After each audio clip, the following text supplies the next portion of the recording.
আজই ডাউনলোড করুন আর এনজয় করুন আপনার পছন্দের শো। প্রথমে আজ সকালে তুই দেবলীনা ম্যাডামের সঙ্গে উঁচু গলায় কথা বলেছিস, আর এখন ঈশান বাবার সঙ্গে তুই ওই রকম ব্যবহার করেছিস। তোর তো মাথা খারাপ হয়ে গেছে। দেখলি তো দিদি, তোর দেবী মাকে দেখলি দিদি, ওনারই আদেশে আমাদের গাছ উপড়ে ফেলা হয়েছে। কন্টু, দেবী মার সম্পর্কে একটাও বাজে কথা বলবি না।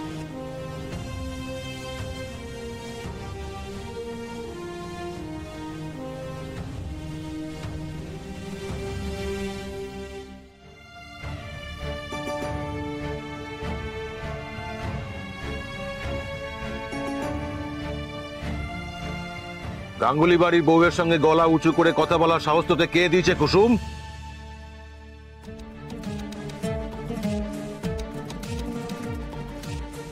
তুই নিজের জায়গা ভুলে গেছিস কুসুম। তুই ভুলে গেছিস তুই এই বাড়ির কাজের মেয়ে। বাবা ওই দেবলীনা ম্যাডাম, আজ 25 বছর ধরে আমি এই বাড়িতে ড্রাইভারের চাকরি করছি। আমাদের মতো কাজের লোকেদের কর্তা বা নিজের পরিবারের লোক বলে মনে করে, সম্মান করে। আর তুই তুই আমার মেয়ে হয়ে তাদের সঙ্গে খারাপ ব্যবহার করলি। ছি ছি ছি ছি ছি। তোদের দুজনকে আমি কতবার বলেছি নিজের সীমা ছাড়াস না, নিজের সীমা ছাড়াস না। আমরা এই বাড়িতে কাজের লোক, সেই মতোই থাকতে হবে।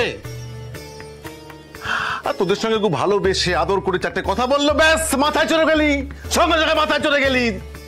একটা কথা কান খুলে শুনে রাখ কুসুম, তেলে জলে মিশ খায় না। আমাদের জায়গায় মাটিতে, আর গাঙ্গুলি পরিবার ওই আকাশে। এই তফাৎটা কোনোদিন ঘুচবে না, 7 জন্মেও ঘুচবে না। কর্তা আমার পরিবারের লোকেরা আমাদের সঙ্গে কাজের লোকের মতো ব্যবহার করে না, ভালো ব্যবহার করে। আর তুই তার এই প্রতিদান দিলি। না না, আমারই ভুল। তোদের এখানে ডেকে এনে আমি ভুল করেছি। তুমি কি চাও বাবা? আমরা মালদায় চলে যাই? এই দোষ করে বড় বড় কথা বলিস না, একদম বড্ড মার মেরেছিস। তোরা না মুখের কথা সোজা হবি না। এই বল, তুই কেন সকালে দেবলীনা ম্যাডামের উঁচু গলায় কথা বলেছিস? কেন উঁচু গলায় কথা বলেছিস বল। তুমি কি করছো কাকা? তুমি জাদুকরকে মারতে গেছিলে? তুমি জানো না ঈশান বাবা বড্ড মার মেরেছে। এরা দুজন সাপের 5 পা দেখেছে, সাপের 5 পা। কাকা শান্ত হোক, কি হয়েছে আমাকে বলো, কি হয়েছে? আপনি কেন এসেছেন এখানে ঈশান সাহেব? এই তুই কার সঙ্গে কি ব্যবহার করছিস তুই? হ্যাঁ ঈশান সাহেব, আপনি বাড়ির মালিক, কাজের লোকের বাড়িতে আসতে আপনার লজ্জা করে না? কি দরকার আপনার এখানে আসার? কি দরকার আপনার আমার সাথে কথা বলার? চলে যান আপনি, চলে যান। এই কুসুম, এই কি করছো এটা তুমি? মা ছেড়ে দাও হাতটা ছাড়ো আমার। আরে ও তোমার সঙ্গে এই ব্যবহার করছে কেন? কাকা জাদুকরে কিছু একটা হয়েছে, ওকে বকো না প্লিজ, আমি রিকোয়েস্ট করছি। মাথা খারাপ হয়ে গেছে ওর। না ও তোমার সঙ্গে এরকম ব্যবহার করবে আমি সহ্য করতে পারবো না। না তুমি ঈশান বাবা, তুমি দয়া করে চলে যাও। তুমি চলে যাও। কাকা তুমি আমার তুমি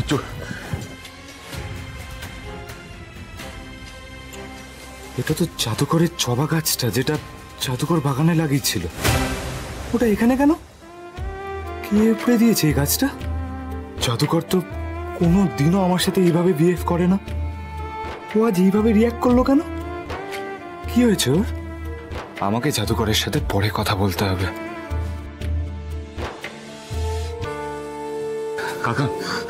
কাকা তুমি একটু শান্ত হও, আমি এখন আসছি। আর জাদুকরকে প্লিজ বকো না, প্লিজ। হ্যাঁ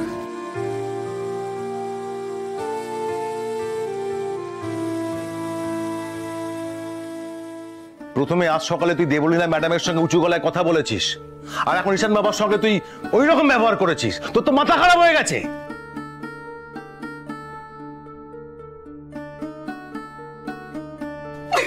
কি হলো কুসুম? তুই কাঁদছিস কেন? হ্যাঁ বাবা আজকে দেবলীনা ম্যাডাম দিদি লাগানো ওই গাছটা বাগান থেকে উপড়ে ফেলে দিয়েছে। গাছটা উপড়ে ফেলে দিয়েছে? আমি এই গাছটা দেবী মাকে উপহার দিয়েছিলাম বাবা, সেটা উপড়ে দিল এই দেবলীনা ম্যাডাম।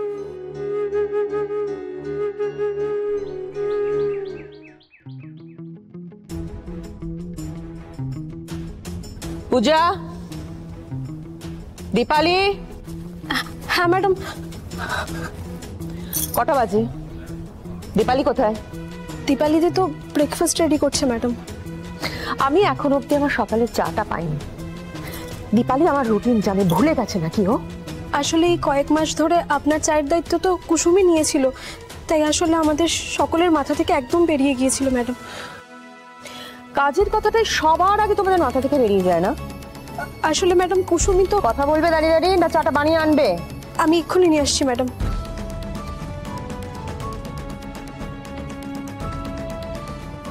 কুসুমের অনুপস্থিতি এই বাড়িতে এতটা প্রভাব ফেলেছে?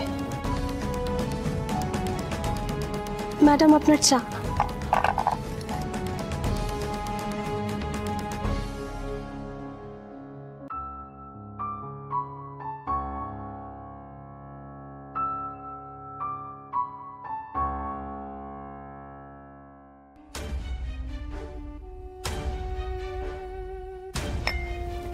জানো না আমি কিরকম চা খাই?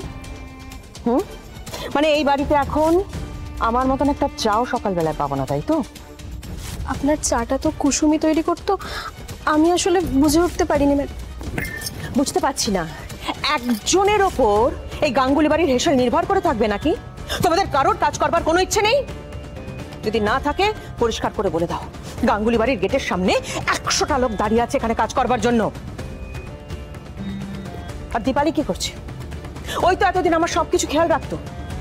ওকে বলো ওর সব কাজ ছেড়ে এখন থেকে ওর কাজ শুধু আমার খেয়াল রাখা, আর কিচ্ছু করতে হবে না ওকে। ঠিক আছে ম্যাডাম, আমি আপনার জন্য এক্ষুনি চা তৈরি করে আনছি। কোনো প্রয়োজন নেই।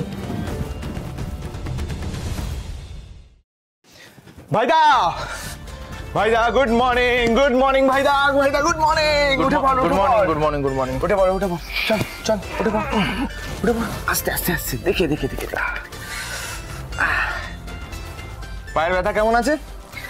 আছে, আগের থেকে অনেকটাই কম। একদিক থেকে ভালোই হয়েছে জানিস তো। কি ভালো হয়েছে? এই যে তুই একটু রেস্ট নিতে পারছিস, এমনিতে তো সারাক্ষণ ধরে কাজ কাজ কাজ কাজ করতে থাকিস। বাপরে, এত বেলা হয়ে গেছে, আমাকে এখনো ডাকেনি কেন কেউ? ইচ্ছে করেই ডাকেনি যাতে তুই আর একটু রেস্ট নিতে পারিস। কুসুম কোথায়? ও তো সকালবেলা আমার জন্য কফি নিয়ে আসে। কি হয়েছে ঈশান? এই তুই ওঠ তো, আয় আগে ওঠ, আগে ওঠ। চল চল চল চল, উঠে পড়, উঠে পড়। আস্তে আস্তে, দেখে দেখে, এদিকে আস্তে আস্তে, দেখে আস্তে আস্তে, সামনে আস্তে, এদিকে এনে এনে এনে, আস্তে, সাবধানে, আস্তে, সাবধানে সাবধানে।